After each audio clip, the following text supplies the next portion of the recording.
मेरा नाम डॉक्टर शादाब अहमद सिद्दीकी है, एमबीबीएस एमडी शयाना क्लिनिक से। और आज मैं आपको एक बहुत ही संवेदनशील टॉपिक के बारे में बताऊंगा, जो है एंटीबायोटिक रेजिस्टेंस। अक्सर है मेरी ओपीडी में ऐसा होता है कि पेशेंट्स आते हैं और वो कहते हैं कि डॉक्टर साहब, हम दवा जो है पहले से ले रहे हैं। फिर मैं उनसे पूछता हूँ आप कहाँ से ले रहे हैं, तो वो कहते हैं कि मैंने केमिस्ट से पूछ के ले लिया। केमिस्ट डॉक्टर तो है नहीं, वो इनको ज़्यादा से ज़्यादा आपको एंटीबायोटिक्स और कुछ कंजर्वेटिव मेडिसिन दे देते हैं। वो एंटीबायोटिक्स वो लोग खाते हैं और उसका प्रॉपर कोर्स नहीं करते हैं, तो उसकी वजह से क्या होता है कि एंटीबायोटिक रेजिस्टेंस होने के बहुत चांसेस हो जाते हैं। अब एक पेशेंट मेरे पास आया और उसने मेरे को बोला, उसने मेरे को एक इंजेक्शन दिखाया कि सर मैं ये इंजेक्शन लाया हूँ किसी क्लिनिक से, मेरे को ये मिला है इंजेक्शन और वो कह रहे हैं ये आपको लगाना है। तो वो इंजेक्शन मैंने देखा तो वो एक बहुत ही हाई एंड एंटीबायोटिक थी, जो कि एक ब्रॉड स्पेक्ट्रम एंटीबायोटिक थी। और उससे मैंने उसका सिम्टम पूछा उसके बाद कि आपको क्या हुआ है, तो वो बता रहा है कि मेरे को बुखार हुआ है।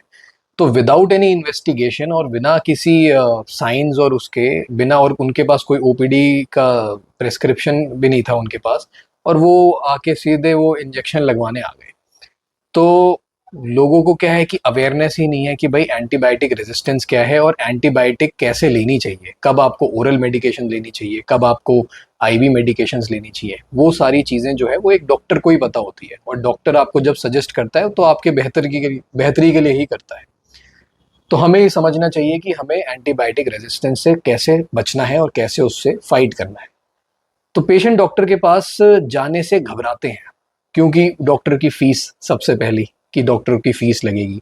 दूसरा कि डॉक्टर हो सकता है किस तरीके का डॉक्टर हो, कौन सी मेडिसिन लिख दे, महंगी है सस्ती है, ये सारी चीज़ें उनके अंदर रहती हैं। इस वजह से वो डॉक्टर के पास ना जाके वो जाते हैं सीधे केमिस्ट के पास, और केमिस्ट उनको घुमा फिरा के चार चीज़ें हैं वही उनको पकड़ा देता है और वो खा के आते हैं, जिससे उनका मर्ज जो है वो थोड़ा बहुत कभी ठीक होता भी है और अक्सर नहीं होता है।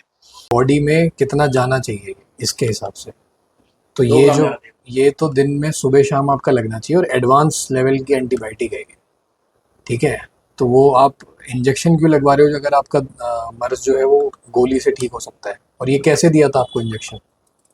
आईवी लाइन से दिया था? हाँ, नस में।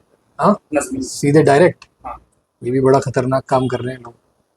आप हॉस्पिटल में करा रहे थे या फिर ऐसे ही किसी? हाँ, तो आप गलत करा रहे हैं, क्योंकि ये जो दवा है ये डायरेक्ट नहीं दी जाती नस में, ये बोतल के साथ दी जाती है, क्योंकि ये हार्ड दवा है। डायरेक्ट जब अगर आप देंगे तो रिएक्शन हो सकता है उसका। ये सब चीज़ें उन्होंने आपको शायद बताई नहीं होंगी। हाँ, तो ये ना बोतल के साथ दी जाती है, बोतल के साथ चढ़ती है। क्या हुआ है आपको? ये बुखार था हाँ। और खांसी जुकाम आ रहा है। अच्छा, तेज़ खांसी जुकाम आ रहा है, तो इससे उतर गया था बुखार? हाँ, बुखार तो आराम तो दवा ले रहे हो आप कोई? दवा दी है। दवा दी है, दिखाइए, दवा दूंगे। पर्चा दिखाइए। ये पर्चा ये आप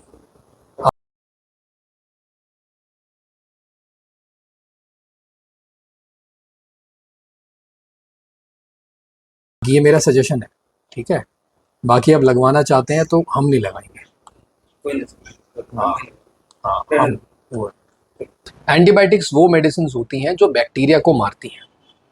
अब इनको गलत तरीके से लेना या फिर ज़रूरत से ज़्यादा लेना, उससे होता क्या है कि बैक्टीरिया जो है वो आपके स्मार्ट हो जाते हैं और इनके अगेंस्ट रेजिस्टेंस डेवलप कर लेते हैं। सो इससे होता क्या है, जो हमारे नॉर्मल बैक्टीरियल इन्फेक्शन जैसे pneumonia, typhoid, urinary tract infection, इनको ट्रीट करना मुश्किल हो जाता है। बैक्टीरिया उन मेडिसिन के अगेंस्ट रेजिस्टेंट डेवलप कर लेता है, और वो मेडिसिन जब हम इन इन्फेक्शंस में देते हैं तो वो इनट्रीटेबल या फिर हल्के ट्रीट होते हैं। तो क्योंकि ये एंटीबायोटिक्स उन बैक्टीरिया को मारने में सक्षम नहीं होती हैं। सो हमारी कॉमन मिस्टेक्स क्या होती हैं? सबसे पहली कि डॉक्टर के लिखे बिना आप एंटीबायोटिक्स यूज़ कर रहे हैं।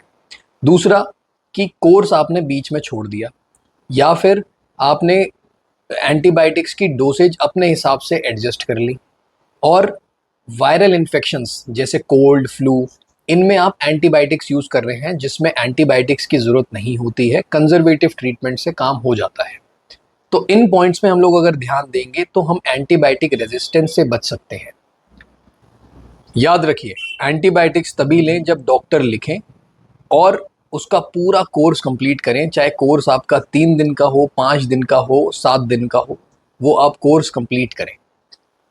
चलिए अपने फ्यूचर को सिक्योर करते हैं और एंटीबायोटिक्स वाइजली यूज करते हैं, ब्लाइंडली नहीं।